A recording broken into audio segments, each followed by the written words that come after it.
Hello, everyone. Welcome into another edition of the GSMC College Football Podcast, brought to you by GSMC Sports Network. I'm your host, as always, Tommy Brzee. It is Wednesday, October 2nd around here, and we have a great show for you today. It is absolutely packed because this upcoming weekend is absolutely packed. We have a number of games that really are all on the same level, at least in my mind. So I have 6 to break down today. I have about 7 to break down tomorrow. So it's going to be a busy couple of days here. But we're going to start with the big-time Big Ten matchups of the week. Ohio State, Iowa, Michigan, Washington, a little bit of a finals rematch from a year ago. Rutgers at Nebraska is the other one that I want to break down in the first segment. Then we got a good Friday Night Lights slate this upcoming weekend. We have TCU at Houston, which is a little bit under the radar, but definitely going to be a really fun game over there. Then we got Oregon at Michigan State. Oregon takes another step up in competition. I'll give my pick for that game. And then Syracuse-UNLV, the absolute show of this Friday night. Going to be really, really fun to see if the Running Rebels can keep their streak going and beat a third Power 4 team on the year.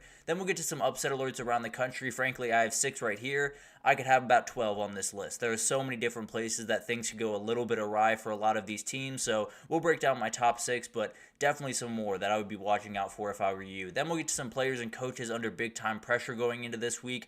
I think the biggest two are definitely in that game down there in College Station, and then we'll finish it off with some questions coming into Week 6. I think one of the biggest ones is how does Ole Miss's O-line bounce back against a really, really good pass rush against South Carolina? So a lot to get into. But before we jump in, I do want to remind you all we get tons of questions and comments throughout the show, and the best way for you all to get your question on the screen is to use that Super Chat feature on the Sports Network page. Go to the bottom of that chat, click on the $, add any question, comment you'd like, and we can have a fun back and forth. Definitely want this to be as interactive as possible. Would love for this to be as much y'all show it as it is mine. So definitely utilize that. GSMCpodcast.net is also up and running, does the exact same thing. So either of those that you'd like to use, you're more than welcome to, and we can have a little bit of back and forth here. But let's get into this because we got 3 games to break down really quickly, and then we got 3 more in the next segment. So going to be a busy show, no two ways about that. But I want to start with a huge game that's going on in Columbus, Ohio this upcoming weekend, and it's the first time Ohio State's really going to have their feet put to the fire. I understand Michigan State is a solid team, and they took care of them last week, but the reality is Iowa has much more to kind of throw at Ohio State, especially on the defensive side of the ball, than Michigan State did, and I think there's going to be a number of things that are going to go into this. And I think the biggest thing that we're watching for, obviously, with that great Iowa defense is just how well can Ohio State execute this offense. And then Iowa on the other side, you got to be able to run the ball. You got to be able to slow this clock down and keep that offense on the sideline. But some players to watch in this one.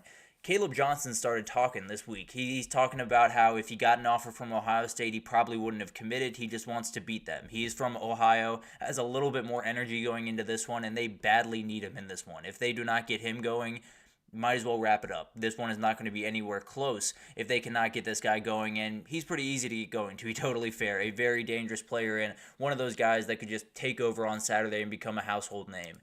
Then you got Nick Jackson, a linebacker that is going to have his hands full. Really, really good running backs on Ohio State. Obviously, they utilize that quarterback run game with Will Howard. If those linebackers, him as well as Jay Higgins, can stand up in big-time ways, this is a team that possibly could stop this Ohio State offense and make this a little bit of a dogfight. Then we got Carnell Tate on the other side. I think we talk about Jeremiah Smith and Emeka Egbuka, all of these big-time players for them, but Carnell Tate is the one that I think makes all of it kind of fit together. Obviously, you love having Jeremiah Smith. Obviously, Emeka Egbuka is an incredible player. I think Carnell Tate gives them a little bit of more completeness on the offensive side of the ball, and I think they're going to need that on Saturday with Iowa probably selling out to stop the run and just living with the consequences of the pass game. You're going to need plenty of guys to step up on Saturday.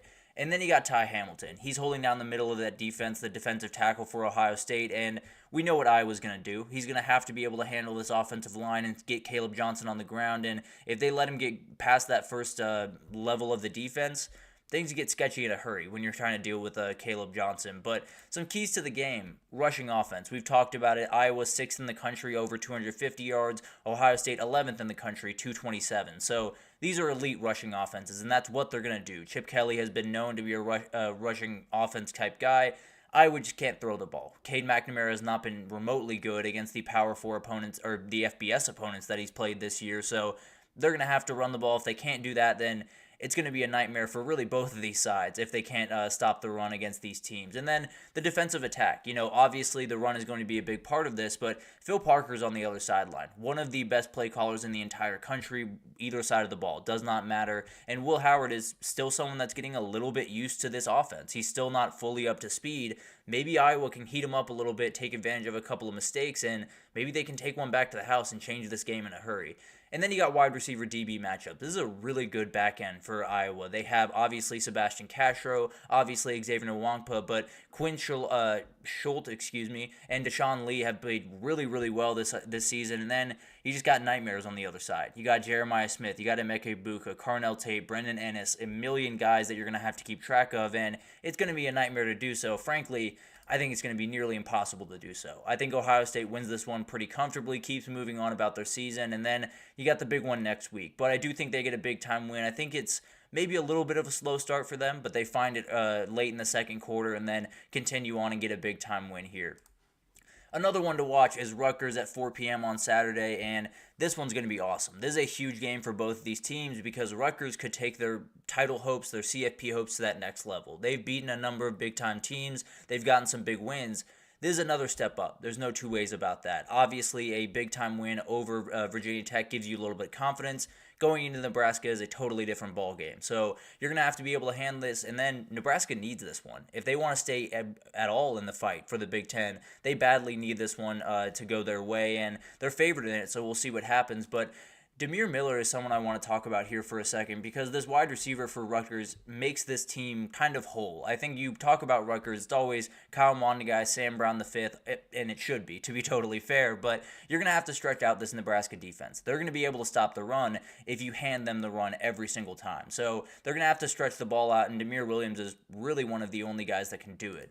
And then we have Desmond Igbinosun on the other side. Nebraska is probably going to have to throw the ball as well. There's kind of a battle of two immovable object against a unstoppable force because they're going to run the ball and they're just going to figure out who quits first. Desmond Igbinosun needs to make sure that they can't get that big play downfield, that they can't find Isaiah Nair or Jamal Banks down the field, and then maybe Rutgers has a much better shot to win this one.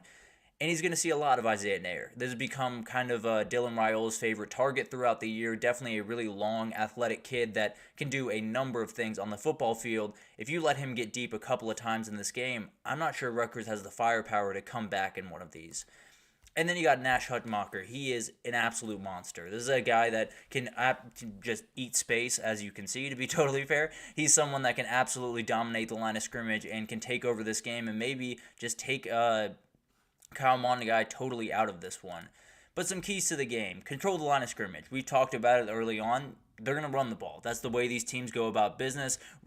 Rutgers a little bit more aggressively so than Nebraska, obviously. But it's going to be a game where it's decided in the trenches, decidedly. There's no two ways about that. Whoever wins this battle, the offensive line versus the defensive line, is going to win this game. And then you got quarterback comfort. This is a very interesting matchup because you have one veteran, one very young player. But you have one guy on the road, you have one guy at home.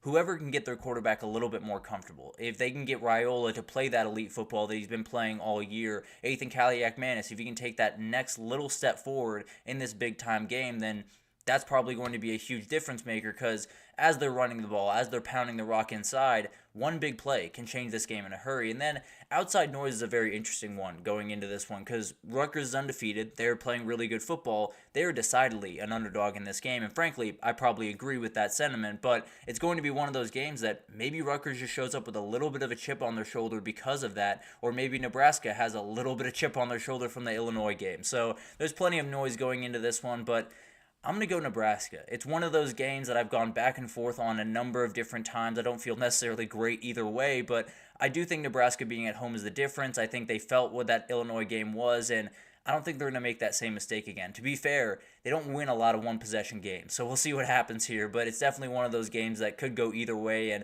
is going to define the Big 12 in quite some ways down the stretch of the season. And then we get a little bit of a rematch from last year's championship game. Cannot wait for Michigan to head out to Washington. And yes, that is the line for this game. Washington is favored by 3 points, and very, very weird, obviously. Michigan being a top 10 team in the country, but I don't necessarily disagree with the sentiment. I think when you look at Michigan right now, there's not really much to be excited about offensively. And you look at what Washington is, I think they just have to hit that one big game. They have to play that one game where they play B-plus football, and they can possibly win this one, and then things get really interesting because they've had a really tough year. There's no two ways about that. Beating the team that ended your year last year is going to make fans feel a lot better about what this year is for Washington. As for players to watch, Samaj Morgan is going to be huge pretty much for the rest of the year for Michigan. He's the guy that you can get it out on the edge on a screen. He's the guy that you can possibly run an end around, run a jet sweep, get him out on the edge, and let him do what makes him special, which is his speed. So he's one of those guys that when you don't have a passing attack, sometimes you just need one of those guys that can win after the catch, and that's definitely one of these guys, so got to make sure that he gets the ball early and gets going early. And then Josiah Stewart. He might have been the star of the USC game, just an absolute monster off the edge that terrorized Miller Moss for much of that game. He could do the exact same thing here, and then Will Rogers is not going to be able to get anything going. Much like, even less than Miller Moss was able to, and I thought Miller Moss played a really good game, but at the end of the day, did not necessarily get going the way that he wanted to in that one. So maybe Josiah Stewart has the same fate for Will Rogers in mind. Then you got Denzel Boston on the other side. This is a huge wide receiver for Washington, and one of those guys that Washington's not going to be able to win this game in a rock fight. There's no way. They're going to have to be able to go over the top a couple of times, and if you avoid Will Johnson, you have a pretty good chance to get over top. I think Michigan's back end is solid. I think they're good. I don't think they're quite at the level that they need to be, and I think as long as you avoid that number 2, you have a shot to make some big-time plays. And then you got Sebastian Valdez. The line of scrimmage is obviously going to be very important. Michigan's going to try to run the ball. They're going to try to wear this team down. The linebackers will help with this a lot, but you got to set the point of attack. If you're getting pushed off the ball 3-4 yards every single play, it's going to be a really long day, and you're going to lose by about 20 points. So definitely something that he's going to have a huge game for, and if he doesn't, then Michigan's going to roll in this one. Keys to the game, the opening script in this one is huge. Washington has yet to score on their opening drive. Michigan has yet to give up points on their opening drive.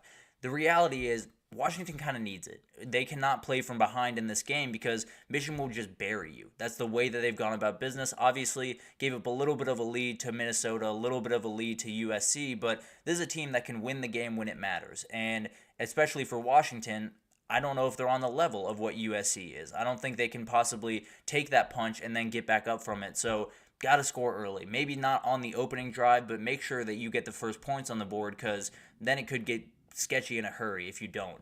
And then linebacker play. You have Carson Bruner, Tuputala,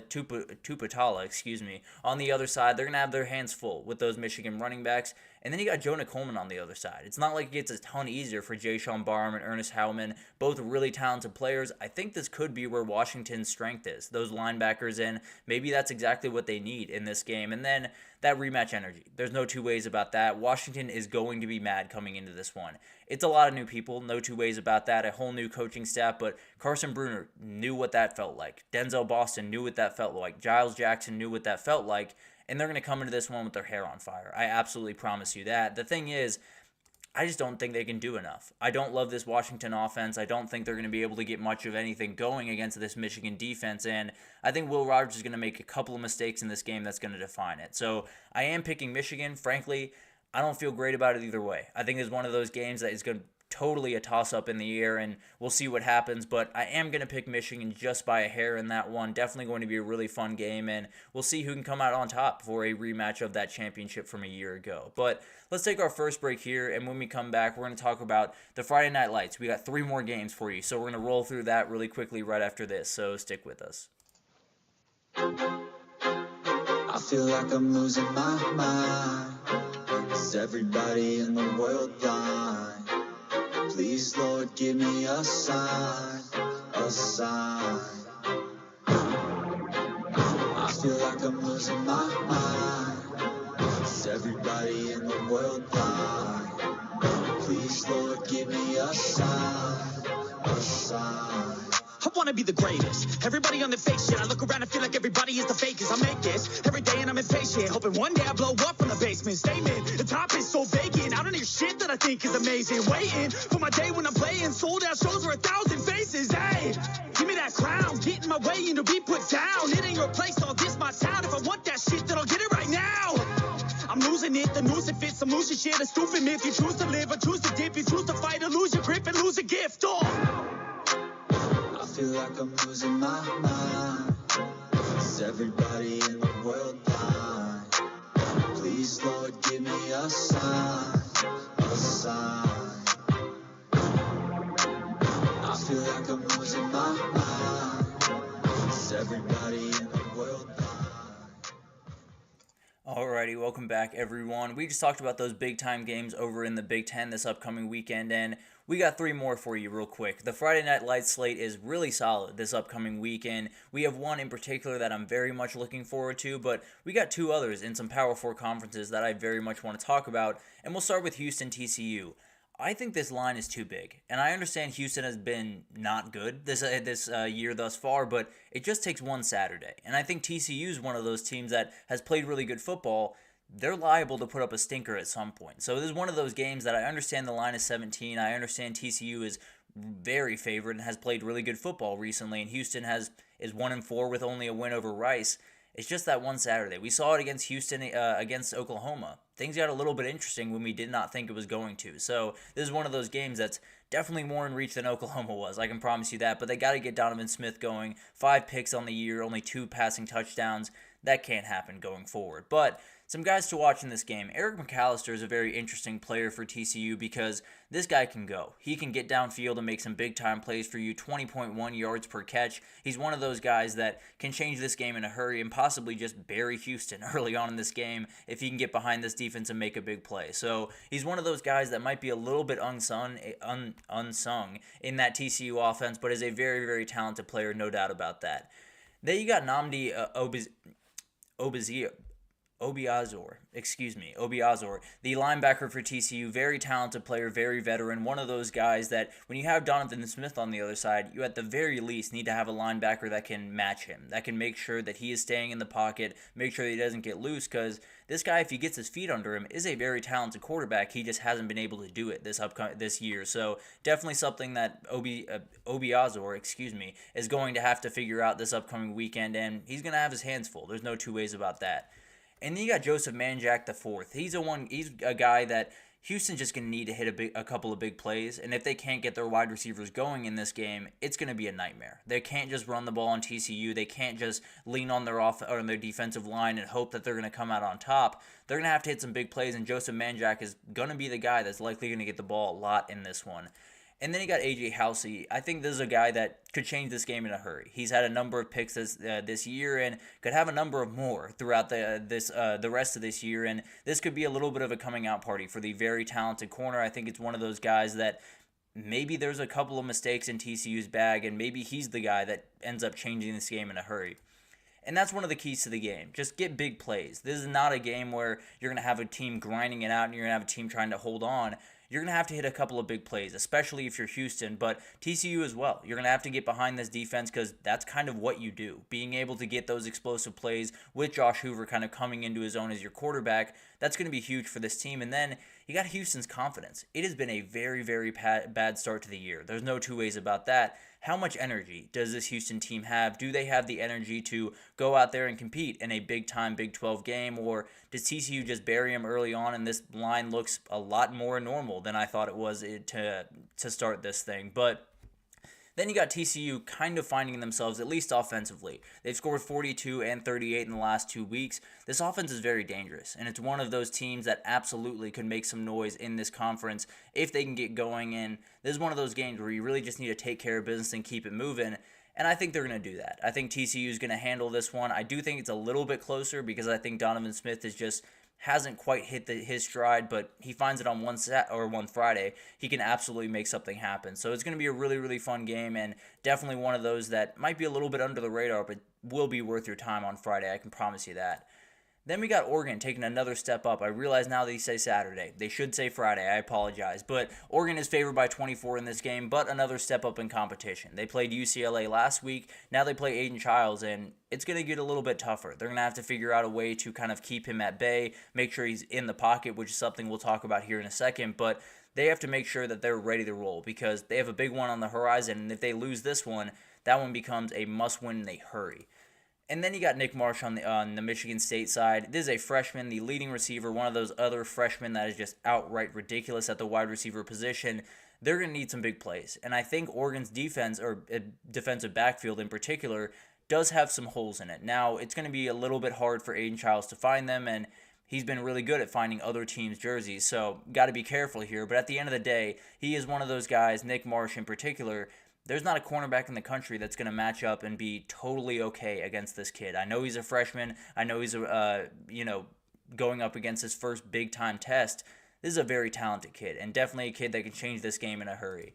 And then you got Charles Brantley, a DB for Michigan State. He had a 100-yard INT against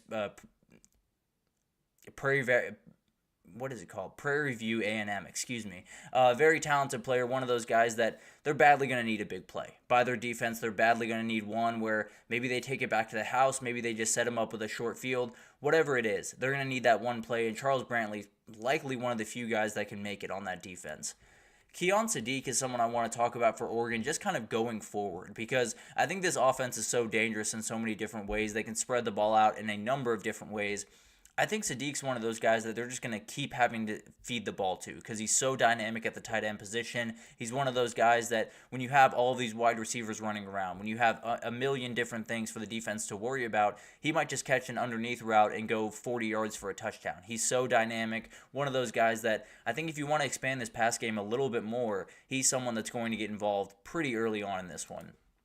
And then Jeffrey Bassa. He's going to have his hands full with Aiden Childs in this game. A very, very good player. One of my favorite linebackers of the entire country. Absolutely flies around, and he's going to have to do that on Friday if he's going to be able to keep track of Aiden Childs. And that's a big part of this. Aiden Childs has to use his legs more. He has not necessarily been a huge factor with his legs this year, and they can't leave anything on the shelf in this game. They have to utilize every single play call that they have in their disposal. They have to make sure that they're putting them in a chance to win because as of right now, the offense that they've been kicking out there the first couple of weeks is not going to get them anywhere close in this one. So use everything you have. Put Aiden Childs on the outside and let him make a couple of big plays with his legs, and then maybe this thing gets a little bit more interesting. And then you do have the look-ahead factor. Oregon has the game of the year next week. There's no two ways about that. They've been looking forward to this one since January, pretty much. So Michigan State is one of those teams that maybe they're not a team you really have to worry about when they come up on the schedule in September, or in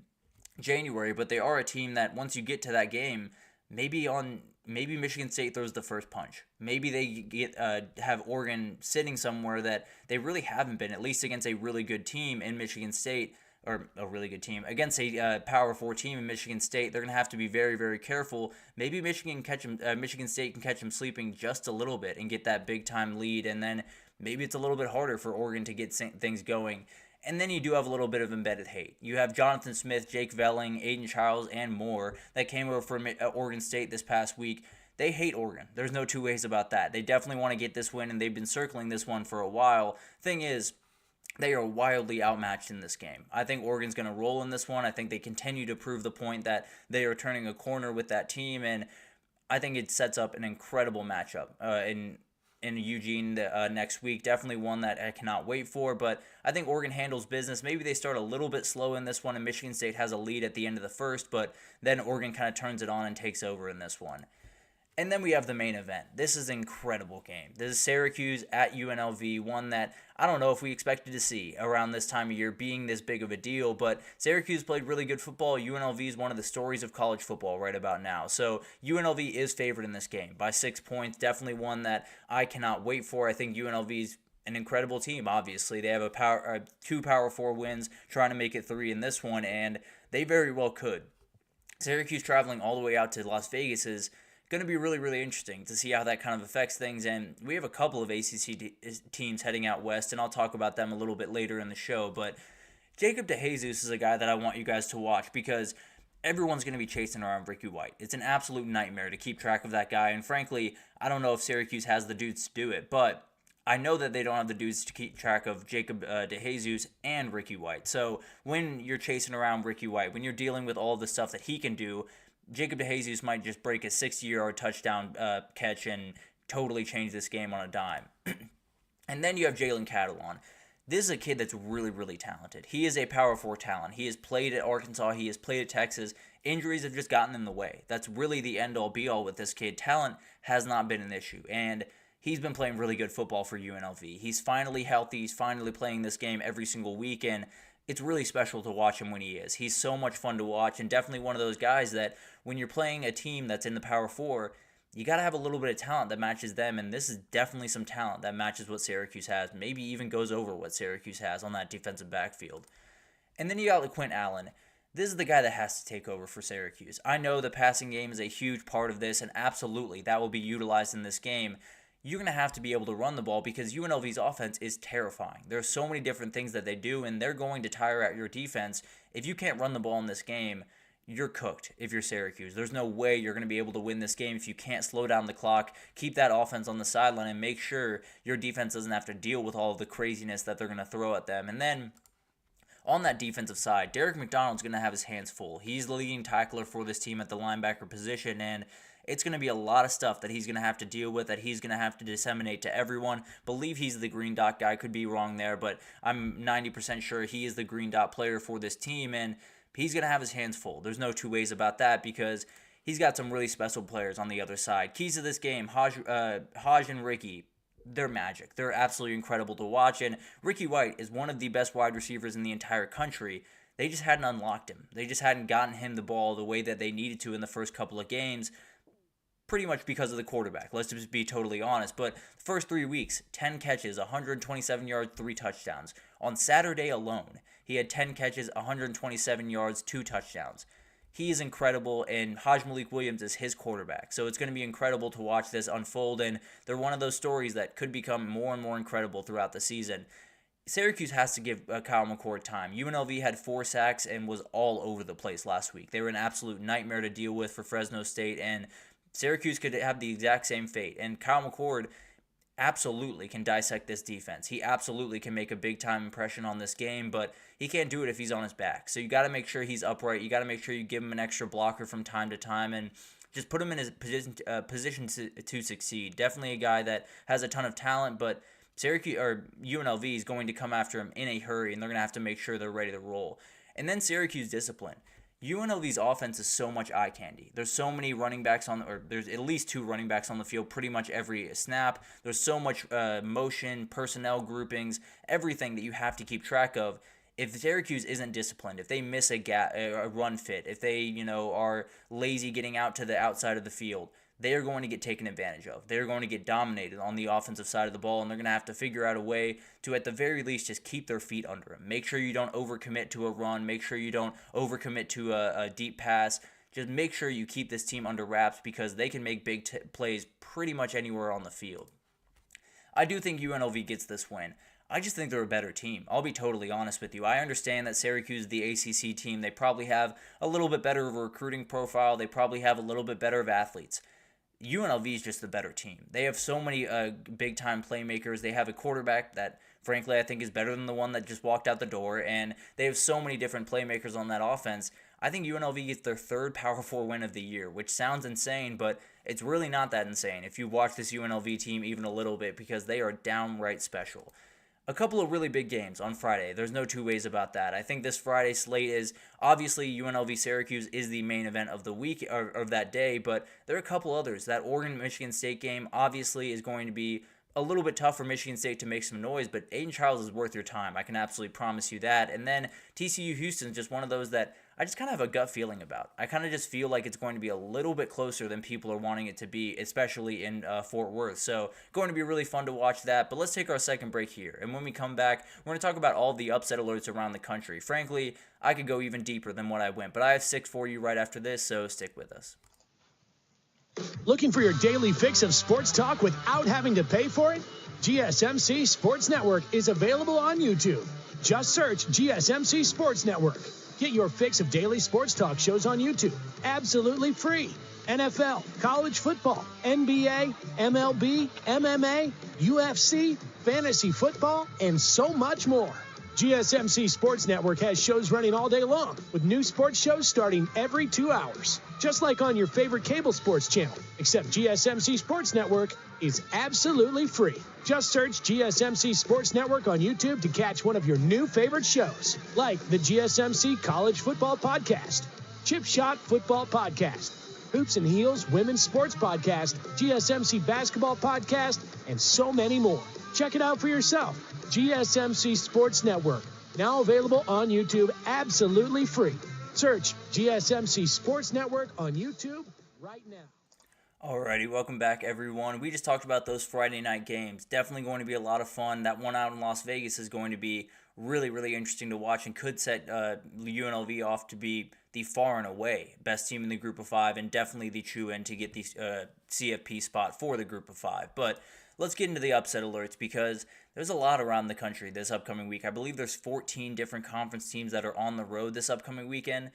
Got to make sure you're ready to roll because there are a lot of things that could happen. Frankly, I think it's going to be a crazy Saturday, but let's jump into this, and we got to start with Ole Miss. This was definitely one that was just a slam dunk. There's no two ways about that. What we saw from Ole Miss last week is cause for concern. They were not nearly as physical as they needed to be on the offensive line. They had some holes in that back end, and all of those things can absolutely be exploited by South Carolina. And this is one of those things that South Carolina has two game wreckers up front. Dylan Stewart and Kyle Kennard are going to be absolute nightmares to deal with, and Diego Pounds and Micah Pettis are going to have to deal with them. So are they up for the challenge? Can they handle it? Pounds had a very tough day against Kentucky and could be the exact same thing, and they're facing better pass rushers than they did against Kentucky, which sounds a little bit insane, but these are two of the best pass rushers in the entire country over there at South Carolina, and you're going to have to make sure you keep them under wraps or this one's going to get ugly in a hurry. So a lot of things going into this game. It sounds like Lenora Sellers will be back, kind of still up in the air over there, but from what Shane Beamer has said, it sounds like he's at least working his way to back. So definitely something to watch there. If he can get on the field, then you have the abstract threat of throwing the ball. At the very least, you have an ability to keep this defense a little bit behind than where they would be against someone like Robbie Ashford, a very, very talented runner, but not necessarily the passer that you want. So maybe it's one of those things that if Lenora Sellers is playing, they get the win. If he's not, then they definitely don't. But Ole Miss just has to be very, very careful. This season is still very much alive. They still have everything in front of them, can still get some big time wins and move forward and be a really, really good team. They got to figure out a lot of stuff. And there's a very dynamic guy under center, at least if Lenora Sellers plays. Frankly, if Robbie Ashford plays as well. And then you got two guys that could just totally take over this game on the other side of the field. This could turn into a disaster in a hurry for Ole Miss if they're not careful on Saturday. And then we got Tennessee going to Arkansas, another huge game in the SEC happening at 7:30 p.m. This is one that I just have a weird gut feeling about. I think it's going to be a little bit sketchier than Tennessee fans want it to be. Tennessee coming off a bye, Arkansas coming off a game where they outgamed A&M and lost because of turnovers, frankly. So this is one of those games where it just feels like one of those inexplicable losses. It feels like one of those where you tune in the third quarter and Arkansas is up by 7 and you don't know how it happened. But Arkansas has been relatively solid against the run, 114 allowed per game, not elite by any means, but towards the top end of the country. And then Tennessee's been an absolute stonewall, 43 yards per game. It's going to be one of those things that Arkansas has to run the ball. If they're not able to get their feet under him, Jaquindon Jackson plays the way he did last week, it's going to be a nightmare for this team, and they're going to have to be able to keep this offense on the sideline for Tennessee. It's going to be a really tough game. Tennessee has not trailed at all this year. Maybe it gets a little bit sideways if you get that road atmosphere involved and you score early and maybe Arkansas has a 7-10 point lead early on. Maybe it gets a little bit interesting. Maybe it just what happened to Ole Miss last week happens to Tennessee this upcoming week. Overall, not overly worried about this game. Probably a 2 out of 5 on the worry scale. But at the end of the day, definitely one you're going to want to keep track of over there in Fayetteville. Then we got USC Minnesota. And this is a very interesting game for a number of reasons.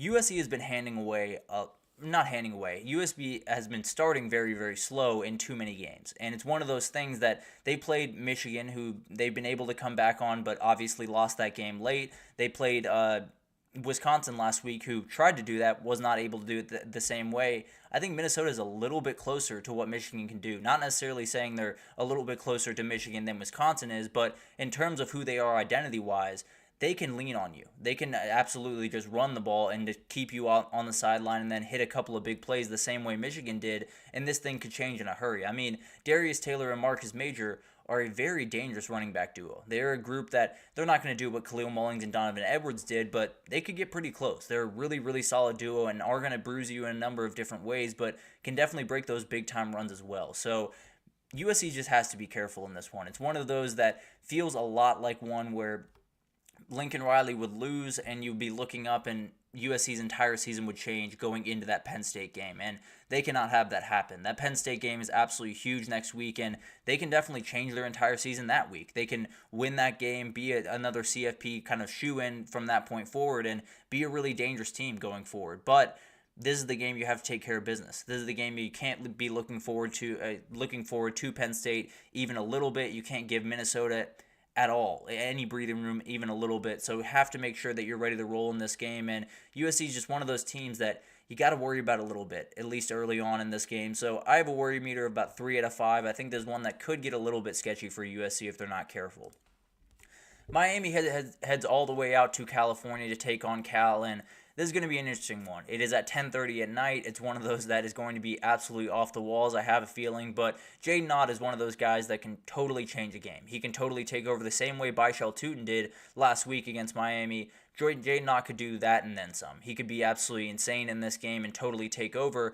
Miami's just got to be really careful in this one because they got out of one last week. Let's just be totally honest, whether you agree with that call or not. They got away with one a little bit, and now they're heading out to a team that's not going to give them a lot more space than Virginia Tech did. So it's going to be one of those games that's going to be a little bit back and forth. I think it's going to be a little bit of a battle early on. Fernando Mendoza can do a lot of the things that Kyron Drones did. Maybe not to the same level, but definitely can do some things to keep this Miami defense on its heels and maybe make a couple of big plays downfield on some broken plays. And the biggest piece of this is Cal can really take the ball away. 10 picks in 4 games for this team, and they're an absolute nightmare. And Cam Ward did show a little bit of issues last week, was a little bit more up and down than he had been to start the season. Maybe Cal can do the exact same thing that Virginia Tech did and make this a game where maybe you don't need a Hail Mary to win it. Maybe you don't need a call to go your way to win it, and Cal can just run this ball to a victory. So it's going to be really interesting. I'm a little bit worried about this one, maybe a 3 out of 5, 2 out of 5 on the meter, but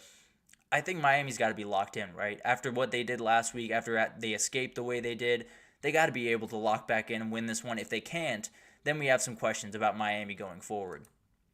I did want to talk about this one. This is obviously one that I'm a little bit less concerned about than the rest of them, but Bama's coming off a very emotional win. And it's one of those things that when it was Nick Saban, when it was this old staff, you felt pretty good that they were going to be able to bounce back, that they were going to be able to handle it. And frankly, I feel pretty good that they're going to be able to handle it this time around, but let's just say it's a little bit different of an attitude in that locker room. They're not quite as locked in. They're not quite as ready to go into this game.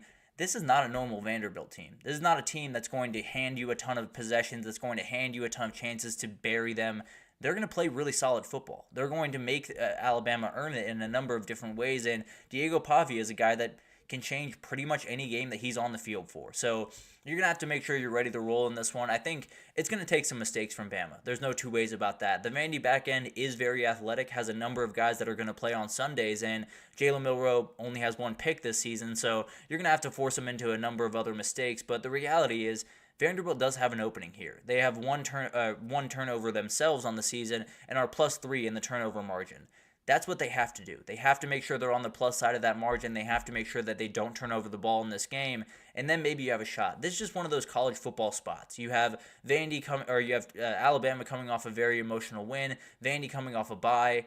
A lot of big-time moments for Vanderbilt the rest of the season. Maybe this is one that just entirely saves Clark Lee's job. Now, I'm not very worried about this one. Probably a 1 out of 5 on the worry scale, but at the end of the day, it could get interesting pretty much any time Diego Pavia is on that football field. And then we got Tulane at UAB, and this is one that another team, Tulane, that's coming off a huge win from a week ago. Beat South Florida, really beat down South Florida a week ago, and they're going against a UAB team that has a lot of attention right now. If you've seen a lot of the stuff going on around there, it's been weird. There's no two ways about that. Trent Dilfer had a very interesting quote after the game, and people didn't necessarily like it over there. So we'll see what happens with that. We'll see how engaged this team is. But UAB is one of those teams that they pushed Arkansas to the limit. They absolutely have the ability to play with a lot of these big-time teams, and they could be a total nightmare for Tulane to deal with and possibly score a couple of points that USF was just not able to and push Tulane a little bit further than USF was able to. So it's going to be awesome to watch this. It's going to be awesome to watch this game. Cannot wait to see what UAB has. I think Jacob Zeno is a really interesting player. He has struggled from turnovers this year, and he's going to have to make sure that he's careful on that front on Saturday. But the reality is, very dangerous player with his legs. Absolutely a player that, if you can just put it together on one Saturday, he can play with a lot of teams in the country, so cannot wait to see what he can do. And this is one that I just kind of had a gut feeling about. I'm a little bit more worried about this game than maybe some Tulane fans are, maybe some other media are, but at the end of the day, I think Tulane just needs to be careful. If they want any shot at the CFP, they have to win out. They have to win out and look pretty good doing it. And this would be a game where maybe you could stumble and lose your hope. Even if you win this game by 3 points, probably will put you out of the CFP. So Tulane's got to be very careful not only to win this game, but make sure they win it by a little bit of a margin. And there's a lot of more games I could get to, frankly, and I think we'll probably unpack a couple more over the next couple of days, and I'll break them down when we do them. But it's going to be a crazy week. It feels like one of those weeks where everyone's looking at it and saying there's not too many big-time games. There's not many games that I'm really excited for. There's going to be games you're going to get excited for. I can almost promise you that, and cannot wait for this week to get underway because it's going to be a little bit off the walls. I can already feel it. But let's take our third break here, and when we come back, we're going to talk about some players and coaches under the most pressure going into Week 6. I think you talk about that one down in College Station. There's a lot of pressure to go around. There's no two ways about that. You also have a little bit of pressure going on with Will Howard going into a big-time game against a really good defense. A number of other players and coaches that I want to get to right after this, so stick with us.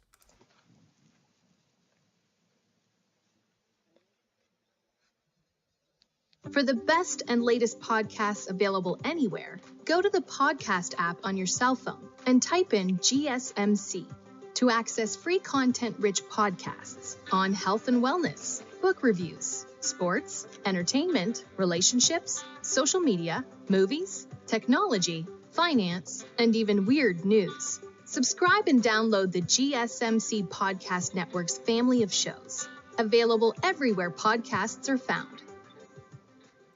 Alrighty, welcome back everyone. We just talked about some of the upset alerts around the country. Probably could have gone for a lot longer, if I'm being totally honest. Definitely a number of games to watch, and it's going to get a little bit crazy. I can almost promise you that. But let's get into some players and coaches that are under a big-time spotlight, under big-time pressure this upcoming weekend. And I want to start with that big-time game happening down there in College Station because there's plenty of pressure to go around. I can promise you that, but I think Brady Cook might just hold the most of it. I think when you talk about this Missouri team to start the season, they've not been nearly enough offensively. They have not been where they could be, where they should be, frankly, with Luther Burden, with Mookie Cooper, with Theo Weiss, with a lot of really good running backs on that roster. They have to be able to do more. And his average yards per attempt, 8.8 on the season. They have to be able to push the ball down the field more often, and that's something that they should be able to do with all the wide receivers they have on the outside. He's been a little bit inconsistent. He's missed a couple of receivers that if he hits them, they probably have touchdowns, and that game gets a little bit more safe for Missouri, so he's just got to play really good football. This is going to be the best defense that he's faced all year. He's going to have to make sure that he's ready to roll, and if he can, then he could end up sending them to the CFP with this win, but if he ends up missing the mark like he has in the first couple of weeks, A&M's going to eat him for dinner. And then you got the guy on the other side that's calling plays against him. Mike Elko has a ton of pressure on him because this is a big-time moment. He had the shot earlier in the season against Notre Dame, and they missed it. There's no two ways about that, and they don't want to miss it again. I can promise you that. So it's going to be one of those things that they get this win, they're 5-1. They're a team that absolutely could make a CFP run because you look at the rest of that schedule, there are hard games, no two ways about that. They do play Texas. I believe they play Alabama. But they're a team that can pretty much compete with anyone on the football field, especially when they're in Kyle Field. So they're going to have to make sure they're ready to roll. I think Missouri, although they haven't been all that dangerous to start the season, they are going to be a dangerous team. They are a dangerous offense that you're going to have to keep track of a number of different guys. And if they can put it together, they're going to be nearly impossible to deal with. But this is going to be a huge amount of pressure. And then the other part of this is I don't think they made a quarterback decision over there. I think I tend to lean Marcel Reed because I don't love this offensive line, at least where it is right now. But I think Connor Wegman definitely has a little bit of claim to this. So we'll see what happens with that one. I obviously would go Marcel Reed, but maybe there's a little bit different of sentiment in A&M right now. Rhett Lashley is another guy I want to talk about. And SMU has a huge chance this weekend. The start of the year was not good. They did not play great football by any means. They lost that game to BYU, which is obviously looking a little bit better right about now, but it's one of those things that they have a chance to turn a corner and really solidify that this upcoming weekend against Louisville. They can get back into the conversation of the ACC. They can do so many different things, and it all rides on this one game. They are not going to be able to move forward in the ACC if they lose this one because there's a number of games coming forward that they're just going to have to be a little bit better than they are going to have to be this upcoming weekend. And if they can't execute this weekend, it might just be a really long season, or at least to end it for SMU. And I think there's a number of things that go into this. They're going to have to make sure they're really disciplined. They had a lot of penalties, self-inflicted wounds early on in the season. That can't happen against Louisville, or you're going to have a nightmare to deal with. And then on top of all of that, the Louisville defense is a ton to deal with. They have so many different guys on every level of that defense. You're going to have pretty much the best game plan you've had all year and have the best execution you've had all year if you're going to be able to win this one, and all of that falls on Rhett Lashley. So going to be really interesting to watch that unfold, and Rhett Lashley is going to have quite the spotlight on him this upcoming weekend. I think this one goes without saying, and frankly, he's under a spotlight for quite some time. He's going to be on their spotlight at least for the next 4 weeks because he's got some big games coming up. This is when he becomes the Ohio State starter. The first couple of games, obviously, were just getting him going. They were getting him into a rhythm, getting him into this offense. You go into Iowa, you can't afford the mistake that he made against Michigan State last week. You can't afford to throw a pick because they could very easily take it back for 6 and totally change this game. But Will Howard's next 4 games, I mean, you have Iowa. I believe they have Nebraska in that stretch. They have Oregon, obviously, in that stretch. It's going to be really tough. They're going to have to find a way to put it together offensively, and I think they have to a certain extent, but probably have left a good bit on the shelf, and we'll see a lot more from Will Howard this upcoming weekend. Can he execute to the level that you very much need to, and can he not make those couple of mistakes that could give Iowa a little bit of life? So this is really just about him executing the offense. Don't force anything. Don't just take what they give you, move the chains. That's his job on Saturday, and frankly, that's probably his job the rest of the season. He does not have to be spectacular. He does not have to take over games by any means. He just has to keep them in front of the chains, keep them moving forward, and get the ball to all of the incredible playmakers that they have. This is when Ohio State starts making decisions. This is when those fans start, really saying what they really feel about Will Howard. And if he doesn't execute on Saturday, maybe they have some more questions that they didn't have earlier. Lane Kiffin, obviously, has a huge amount of pressure on him this upcoming weekend. They have to respond. If they cannot respond, then this is going to be a nightmare season for Ole Miss in a hurry. They're going to Williams-Brice Stadium. It's going to be loud. It's going to be off the walls. They just have to be disciplined. And frankly, last week, they weren't very. They had a number of mistakes throughout that game. They had some penalties that gave Kentucky life that they didn't need to have. A number of things that they had their control over, and they pretty much fumbled. They have to make sure that they keep their feet under them in this game. They have to make sure that that offensive game plan is a lot better than it was a week ago against this really good defensive attack for South Carolina. And more than anything, Lane Kiffin has a lot on his plate. There's a number of different rumors around him possibly taking the Florida job after this year, and obviously he's probably not too worried about that. Doesn't mean people won't say he's worried about that if they lose this game. It doesn't mean that people won't say that he's mentally checked out onto the Florida job and that's the end-all be-all for this team. So you got to avoid that. You got to avoid the craziness in the media after this game, and it's going to be a lot on Lane Kiffin's shoulders to do that. And then you got Kirk Campbell. This is a huge game for him. They are a road dog because of this offense. They're a road dog because they haven't been able to get anything going passing the ball, and they're going to have to do it in this game. There's no two ways about that. I think Michigan is a very dangerous team. I think they absolutely can be really good on offense. The thing is, they have one pace. It is, we're going to run at you, and we're going to run at you, and we're just going to make you quit at some point in this game. Washington's going to be a little bit harder to make quit than people think. They definitely have some really, really good linebackers, have some solid defensive linemen. They might just be able to hold up to this fight a little bit better than USC did. And I know that sounds a little bit crazy, but this is a really good, solid Washington defense, and they absolutely can at least counterpunch you, at least a little bit, and then we'll see what happens. They have to find something of a pass game. I know this is not something that's going to be a huge part of their offense. They have to find something to keep this defense at bay because, as I said, those linebackers will tee off on you. If you're not careful, they will just come down to the box and then tear you to pieces. So you're going to have to make sure you're ready to roll, whether it's elongated run game with the pass game, whatever it looks like.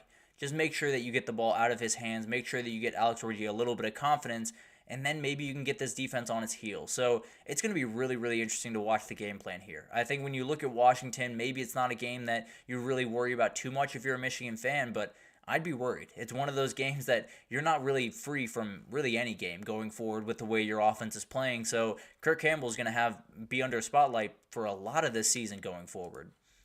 Dylan Raiola has another big spot this upcoming week. He has his second test, if you will, and frankly, I believe he passed the first test against Illinois, missed that big-time pass, no two ways about that, but at the end of the day, I think he played really well, and he did pretty much everything you can ask of a freshman quarterback at that moment, so there's going to be a number of different moments where he's going to be forced to execute at the level or maybe even above the level than he did against Illinois, and it's going to be really interesting to watch this one unfold. The biggest thing here is Rutgers is not going to give you a lot of possessions. That's what they do. They're going to run the ball. They're going to try to slow down this clock, and they're going to gut out a win. That's the way they've gone about business the first couple of weeks. That's the way they'll go about business on Saturday.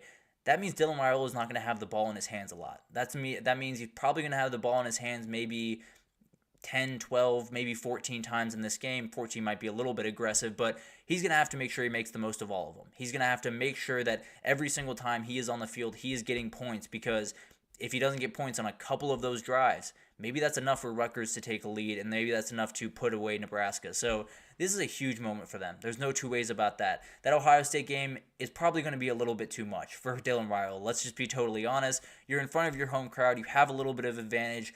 Take that moment and roll with it. There's a very talented player, one of those guys that can totally take over a game and totally be an absolute legend in Nebraska history once he walks out that door, but this is probably where it starts a little bit. Get that big-time win over Rutgers and then keep it moving throughout the rest of the season. Keep your CFP hopes alive at least a little bit throughout the rest of the year.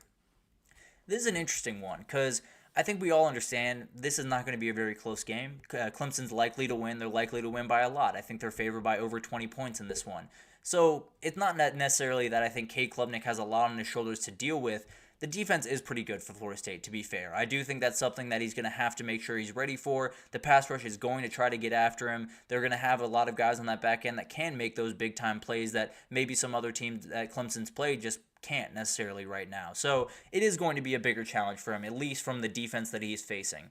The other part of this is the game that Clemson kind of stamps their flag. I understand that Florida State's not the greatest team in the world.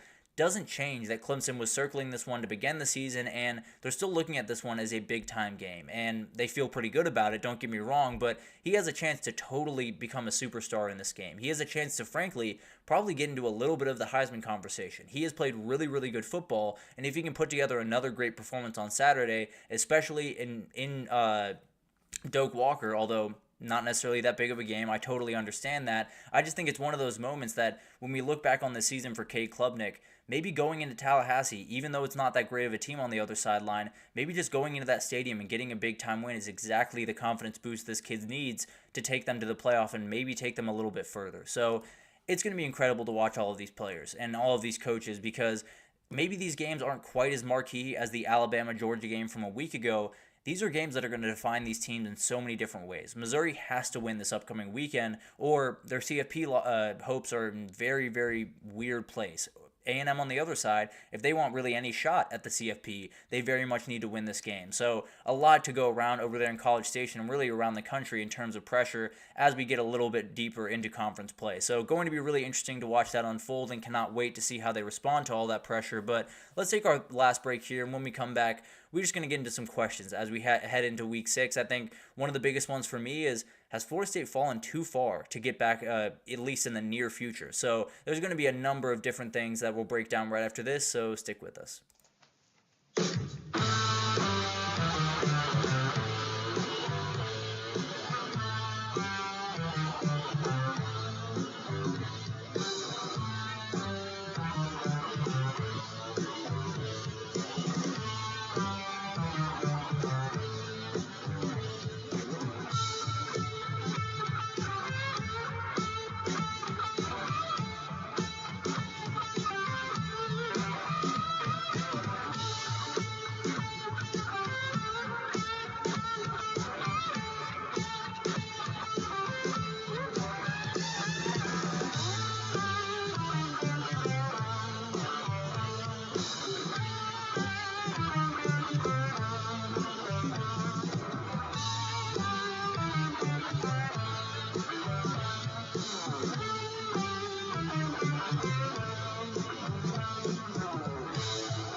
Alrighty, welcome back everyone. We just talked about the players and the coaches under the most pressure going into this weekend, and now we have some big time questions as we head into this weekend because there's a number of teams that head into big matchups, a number of teams that head into kind of what looks like a buzzsaw, and that's what we'll start with here. Has Florida State hurt themselves a little bit too much this year? And when they started the year 0-1, everyone knew it was going to be a little bit different of a year for Florida State. They knew it was going to be probably a little bit disappointing for Florida State going forward, especially when they lost that Week 1 game to Boston College. People understood that this was going to be a tough year. But the reality was there was still an ability to salvage it. There was still an ability to possibly get to 6 wins, possibly even get to 5 wins and feel at least okay when you move forward. Now they're staring down 3-9, and they're really staring down 3-9. It's not even like a thing that you have to, find a couple of losses here and there. I could very easily get them to 3-9. I could possibly get them to 2-10. So they're gonna have to be very careful the rest of the way. And frankly, when you talk about Mike Norvell in general, the way he's gone about building his rosters has not been through high school, and it's something that he's going to have to do going forward. He's losing a lot of guys, and we'll get to that here in a second, but they're going to have to be very, very careful going forward. And frankly, on the transfer side of things, why would you transfer to a place that's reeling this hard when you have Miami to go to, when you have a number of places to go to? Frankly, when you have Florida to go to with a new head coach, maybe that's enough to get these guys to buy into what Florida's selling and not what Florida State's selling. And if that's not to, tear down Mike Norvell, I think he's a fantastic coach. I just think there's a world here where Florida State looks up in May and they have a less talented roster than they have right now, and they do not have nearly talented enough roster to play with these guys. So it's one of those things that Florida State was hurting them early on in the season. Florida State was hurting themselves for 2024, and then right now they're probably hurting themselves for 2025. There's a world where they hurt themselves for 26, for 27, for 28 if they keep rolling like this, because Malik Clark, that guy right there, and a 4-star wide receiver, very talented player, he is decommitted. Myron Charles has decommitted and committed to Texas. Javion Hilson looks like he might decommit and commit to Texas. You have to make sure you keep these guys in-house. This is the only way that Florida State's going to be able to move forward and bounce back from this the way that they want to, is if they get some really talented young players in there and get these fans excited about the young talent they have. If they continue to go down this path of we're just going to bring in a ton of portal guys and hope that it all fits into place, it's going to be a nightmare couple of years for Florida State, and they're going to be spiraling when they just came off a undefeated season where they maybe should have gone to the playoffs. So an incredible, incredible turnaround in the wrong way for this team, but it's one of those things that maybe it's not just 2025 they bounce back. Maybe it's closer to 2027 when they finally bounce back from this just nightmare of a season for Florida State. The other question I have is, what is the biggest game in each conference? Actually, let me get to this real quick. So, yes, I tend to believe that, Anthony. I do think they're going to lean into high school recruiting much, much more. The thing is, when you put together a 3-9 season, you can focus on it as much as you want. There's not many kids that are going to sign up to play for your team. So, whatever they go forward with, however they go on to recruit these kids, they have to make sure they get some high school kids in there, because if they don't, it's going to be a nightmare for the next couple of years. So I do think they'll lean into high school recruiting. I think they're already leaning into high school recruiting a little bit more aggressively, but maybe they just don't have another choice at the end of the season with the way that this class is currently constructed right now for Florida State. But getting on to what the most important game of the week is for each big-time conference, the SEC is easy. It is A&M Missouri. It's one of those games that both these teams have CFP hopes. Now, they're a little bit on the outside looking in, at least as of right now, but a big-time win here, and then you keep going on the rest of the season, it becomes really interesting for these teams. I think A&M badly needs this win, obviously, if they want to stay in the CFP hopes. Missouri might badly need it as well, frankly. They have a little bit more of a manageable schedule coming up, but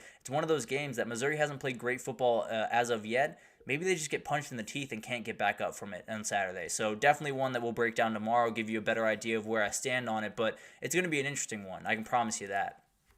Then we got Rutgers at Nebraska. I think this is the biggest game. I know we have Iowa, Ohio State. I know we have Michigan playing Washington. So some big time games around this conference, but this is the one for me. This is the one that I think if Nebraska wins it, they have every chance to make a little bit of a run in the Big 12. If Rutgers wins it, they might just be a 10-win team this year, which sounds insane. At least to start the year, it sounded insane, but it's become reality in a hurry. So it's huge for both these teams. I think if they win this game, I think both these teams are looking at a possible CFP berth as a real possibility, and they probably should be, because it's one of those games that you get past this one, you feel a lot of confidence going forward. And then I got Texas Tech, Arizona over there in the Big 12. You talk about the Big 12. it's been turned on its head. There's no two ways about that. And Arizona getting that big-time win over Utah probably gave this game a little bit more meaning, but Texas Tech is undefeated in that conference. They're one of the only three 2-0 teams in that conference. Arizona, coming off a huge win over Utah, did have a loss, no two ways about that, and they're definitely a team that is a little bit flawed, but at the end of the day, when you have those offenses on the field and when you have those teams that are miraculously fighting for a spot to win that Big 12 title, it's going to be a really interesting one. I can promise you that.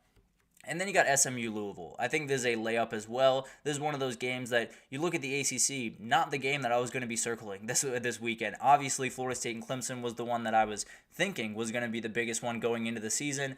SMU is playing really good football right about now, and Louisville's coming off that tough loss to Notre Dame, but still a very dangerous team in what the ACC can be this year, so cannot wait for this one. I think it's going to be a little bit of a battle back and forth, and whoever comes out on top is probably that third team in the ACC going forward.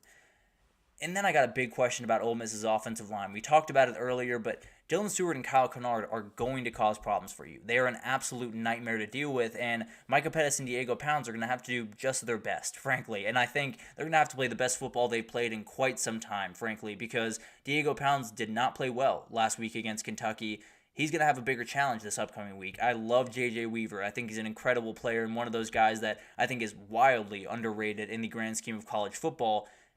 I don't think he's Kyle Kennard. I don't think he's Dylan Stewart, at least from a rushing the passer perspective. These guys are as dangerous as it comes, and if they're not ready to roll, it's going to be a nightmare of a day that's going to turn into a nightmare of a season in a hurry for Ole Miss. So there's a number of things that go into this. Diego Pounds, Micah Pettis have to play really well. You also have to double these guys a little bit. You also have to give them a little bit of running back help. You also have to chip them with tight ends. So this goes deeper than the offensive line. No two ways about that. You also have to have play calling that kind of puts this at bay just a little bit. So definitely deeper than just these two players, but doesn't change that these guys are coming. Doesn't change that Kyle Kennard and Dylan Stewart are going to try to wreck this game, and they've been able to do it before. They literally were the reason that South Carolina won that Old Dominion game, and they could very well be the reason that they beat Ole Miss on Saturday. So going to be really interesting to watch this one unfold, and that's the battle you got to watch to see which way this game is going to go. And then we got a ton of really fun Group of 5 games this upcoming weekend. We'll break down this one a little bit more in detail tomorrow, but Texas State-Troy is a really interesting game. It's one of those that it's on Thursday, so definitely be on the lookout for it, but it's one of those games that Texas State has so much energy. They have so much momentum going in the right direction. Now they're playing a really solid team in Troy, and they're going to their place to play it. They just got to be a little bit careful here. Definitely one of those games that could get a little bit closer, another upset special in sorts, so got to make sure you're ready to roll. Got to make sure that you execute in this game and keep those Sun Belt hopes alive, obviously. But there's a couple others to talk about, obviously, between the Group of 5 and the Power 4. You have UNLV playing Syracuse. Not a Power 4 game technically, but Colorado State playing Oregon State is a fun little matchup over there as well. But another one that I'm watching, Navy Air Force, is really, really interesting. Navy's been rolling right along. Air Force badly wants to be the team that messes that up. And it kind of gets the thing started for the Commander-in-Chief trophy at the end of the year. So cannot wait for that. Always a really fun wrinkle into the college football season. And it's one of those games that if Air Force wins it, they could be I think they have 2 losses right about now. I could be wrong about that, but they could be a team that has the worst record of the bunch, but they win those 2 games, they get to take home that trophy. So it's going to be a really interesting game. Definitely a game that Air Force just wants to torpedo the incredible season that Navy's having, and they possibly could. It's going to be a really, really interesting one out there in Colorado Springs. And then you got Miami of Ohio at Toledo. Miami of Ohio has started the year with maybe the worst start that they've had in quite some time, and frankly, they probably should have. They played 3 Power 4 teams. They've played UMass. They did get on the right track against UMass, but got a very close win. Definitely not necessarily playing the football they want to be playing. This is a game where all that can change. This is a game where you can put all the games before behind you and you can move forward. And frankly, I think this is the game to watch. I think this is going to be so much fun to watch. Obviously, Daquan Finn will not be on the field for Toledo, but it'll be really, really fun to watch this one nonetheless. Toledo trying to get a little bit back on track after losing a game that they probably shouldn't have to Western Kentucky after that Mississippi State game. If they can win this one, they're very much back on track to be competing in that MAC. And frankly, I think both these teams, whoever wins it, is probably looking at them as one of the favorites in that conference, along with Northern Illinois, along with a lot of the other guys, that it's going to be a really fun conference up there in the MAC, as it always is. But the other thing I have is ACC teams are heading out west for the first time this season, a lot of them. And I'll start with Miami heading out to Cal. this one could get really, really interesting. Miami, we talked about it earlier, Miami has to be very vigilant in this game because that game last week can do one of two things. And I think that's something that J.D. Pickell talked about on his show. They can galvanize around this win, technically. They can galvanize around that win and say, we got away with one, and we have to make sure that we are locked in for this game and that does not happen again, and they can play elite football the rest of the way. Or they could be patting themselves on the back saying, man, we did so good to escape that one. Way to go, guys. Awesome job. And we're playing Cal this upcoming weekend. We get to take a little bit of time off. And then Cal will get you. You have to make sure you're ready to roll. In fact, Cal was able to beat an Auburn team that no one picked them against, including myself. So you got to make sure you're ready to roll in this game. And Miami heading all the way out west to play it makes it a little bit more sketchy for them. Virginia Tech also faces Stanford this upcoming weekend, and frankly, it's a little bit less about what's Virginia Tech is. Would Virginia Tech take a little bit of a step back? It's more about Stanford's a really dangerous team. With Ashton Daniels at quarterback, it's a little bit of a roller coaster ride. I won't lie to you about that. It's a little bit kind of that Aiden Childs way of football right now where he's going to throw a couple of touchdowns. He's also going to throw the ball to the other team a couple of times. So you're going to have to make sure you're ready for this one. But Virginia Tech has a lot going their way. I think they played much better football than they had to start the season last weekend, and I think they have the ability to continue to do that the rest of the way. This is a team that's going to cause you problems, and this is a team that's going to get Ashton Daniels on the outside and make you really defend him really well, and it's not easy to do that. So they're going to have to be ready to roll in this one. And then finally, Syracuse heads out to Las Vegas. And obviously this one is a little bit less about travel, more just about the team on the other side, because UNLV is a load to deal with. You're going to have to make sure you have a defense that is ready to roll, that is very disciplined against this ridiculously fun go-go offense. In fact, if you have not watched UNLV this year, tune in for that entire game and come away from that one telling me what you feel about Brennan Marion, because that's a special guy. He absolutely is going to be a head coach this time next year, and frankly, I don't think he's going anywhere for quite some time in college football. So cannot wait for this game. I think it's just one of those weeks where maybe a couple of those travel variables that have been brought into the sport really kind of rear their head. Michigan's also going out to Washington. So there are a number of big-time games out west that maybe teams aren't very accustomed to.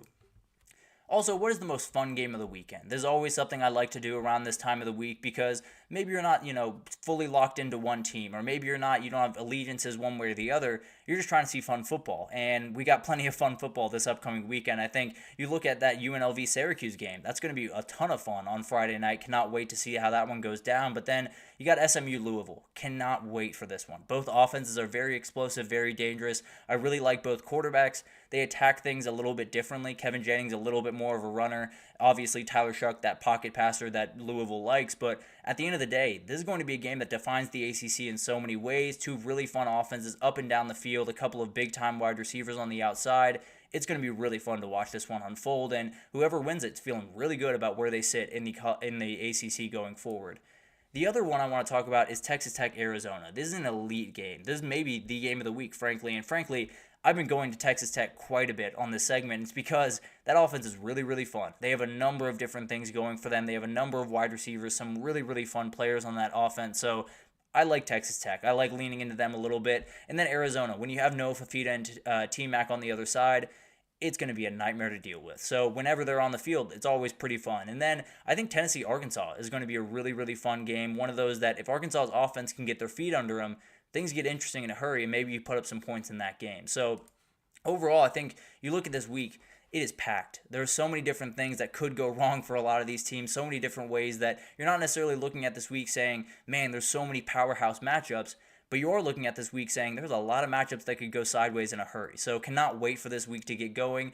We'll be back tomorrow to break down, I think, 7 other games. So we got plenty to come for the next couple of days around here, but that'll do it for this edition of the GSMC College Football Podcast, brought to you by the GSMC Sports Network. Your support means a lot to us, so please remember to subscribe to the show, leave a positive review. It does make a huge difference for us. Also, follow us on Facebook, Twitter, TikTok, Instagram, all the social pages for all the content and updates you could possibly need. We have really awesome people doing great work around every sport that's not college football. We have awesome people around football, around basketball, around baseball. We have it all, no doubt about that. So anything in the world of sports that you need, come on over to GSMC and we have you totally covered. But thank you once again for listening, and I will see you guys tomorrow.